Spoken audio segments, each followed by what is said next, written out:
Halo, assalamualaikum sahabat Tamica, balik lagi di channel YouTubeku Resalina Paldewita. Tapi di video kali ini Amica nggak mau review tanaman lagi, teman-teman. Ya, hari ini aja sih. Nextnya aku bakal ngebahas tentang tanaman-tanaman. Tapi kali ini aku mau cerita ini ke kalian, ngasih tahu dan juga sekalian ngasih lihat sampah-sampah yang Amica kumpulkan.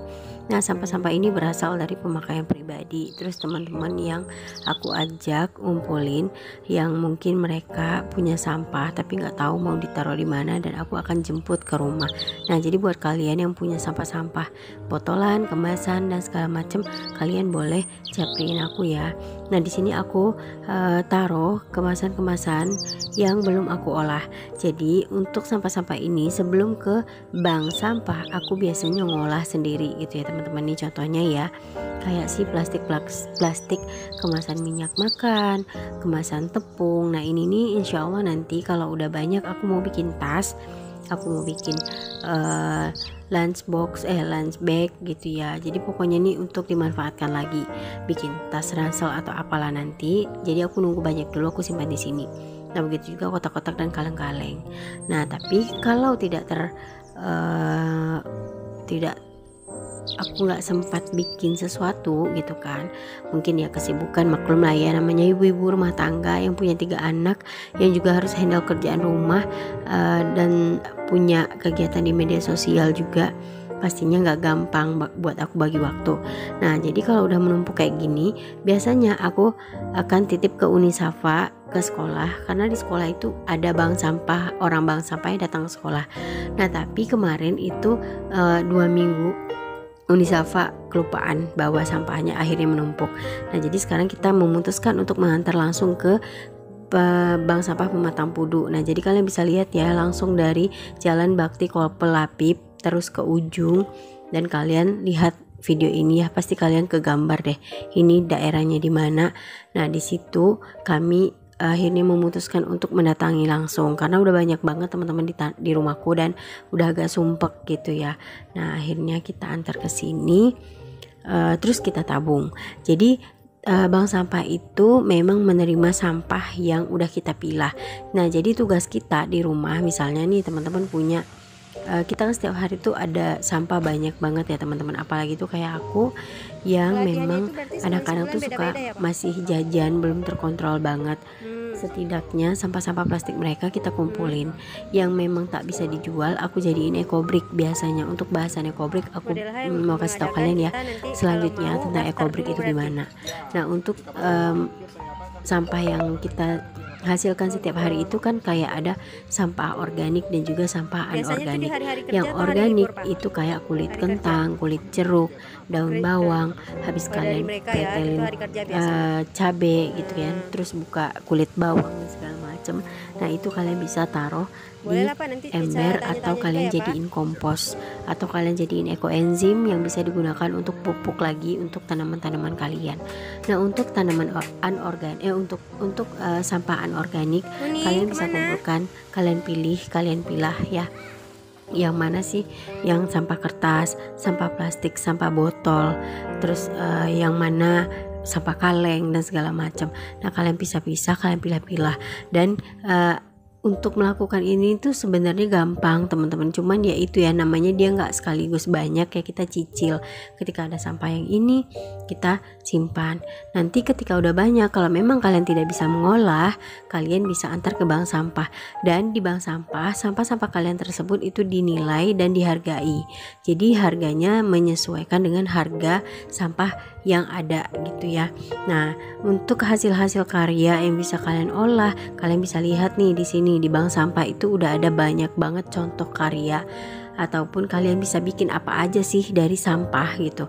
Atau kalian juga bisa lihat video YouTube Amica yang lain ya tentang DIY ataupun upcycle atau recycle atau apalah. Pribadi pun awalnya hanya sekedar ber-DIY tanpa memperhatikan ini sampah apa bukan. Jadi ketika aku butuh sesuatu, gimana caranya nih supaya aku bisa bikin tapi aku hemat, nggak beli. Awalnya sih begitu teman-teman, jadi aku ngumpulin lah kardus, terus aku bikin sesuatu, aku kumpulin ini, aku bikin sesuatu. Tapi akhirnya lama kelamaan aku ketemu sama mami-mami ya yang luar biasa di rumah memilih dan memilah sampahnya, yang memastikan sampah yang masuk dan keluar dari rumah itu tidak membahayakan kita, lingkungan, dan juga lain hal gitu. Nah, akhirnya aku tergerak hatinya untuk memulai. Jadi intinya nih aku sama-sama belajar nih sama kalian, dan aku berharap dengan adanya video ini kalian bisa semangat untuk kumpulin sampah. Artinya bukan kita mulung yang kata orang bagaimanakah ya teman-teman.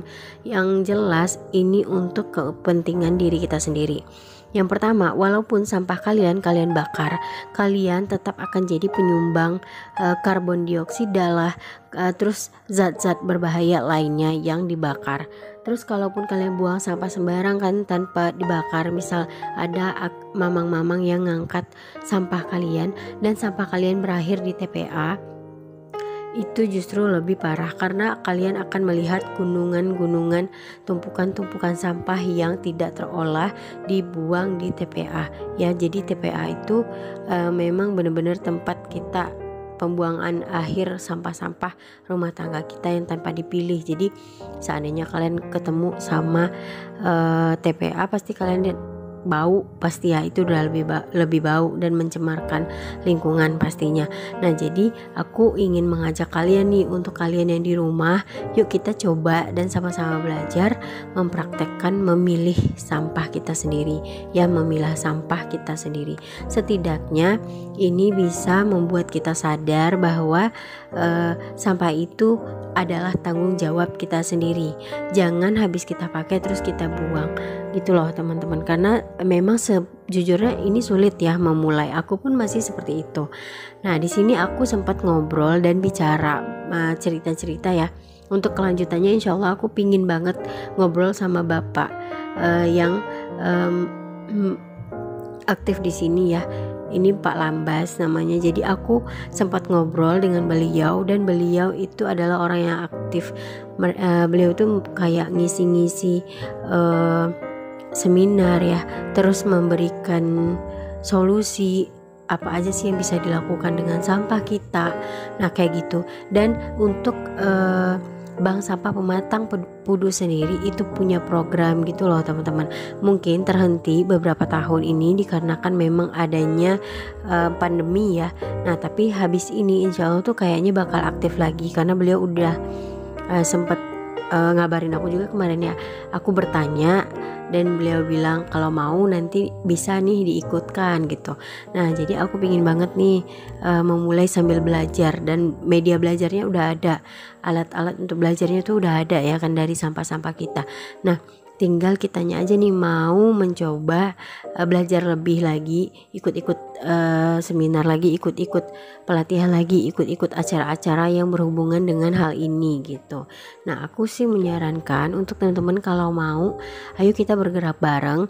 Dan kalian yang belum memulai sama sekali, yuk mulai pilah sampahnya dari sekarang, karena benar aja sampah itu tanggung jawab kita 100%. Sampahmu tanggung jawabmu 100%. Jadi kalau bukan kita yang ngajarin anak-anak kita, kalau bukan kita yang memulai, siapa lagi teman-teman ya. Jadi dulu tuh aku termasuk orang yang kadang kalau bawa anak-anak jalan, terus mereka jajan di jalan tuh nggak yang bawa botol minum. Terus kalau saya punya sampah plastik, ya udah sedang di jalan dibuang. Nah kayak gitu, anak-anak ya nggak bisa dilarang. Tapi sekarang aku bener-bener kayak kalau bawa tas ya sampah taruh di tas dulu, nanti dibuang di rumah. Nah makin kesini aku mulai belajar bikin kompos. Jadi sampah organikku itu bener-bener pure aku manfaatkan untuk tanamanku gitu. Nah kalian juga bisa kalau seandainya kalian mau. Dan aku pengen banget ngajakin kalian lewat video ini bahwa sampah itu memang harus dipilah. Oh ya, kita sambung di video berikutnya aja ya. Assalamualaikum.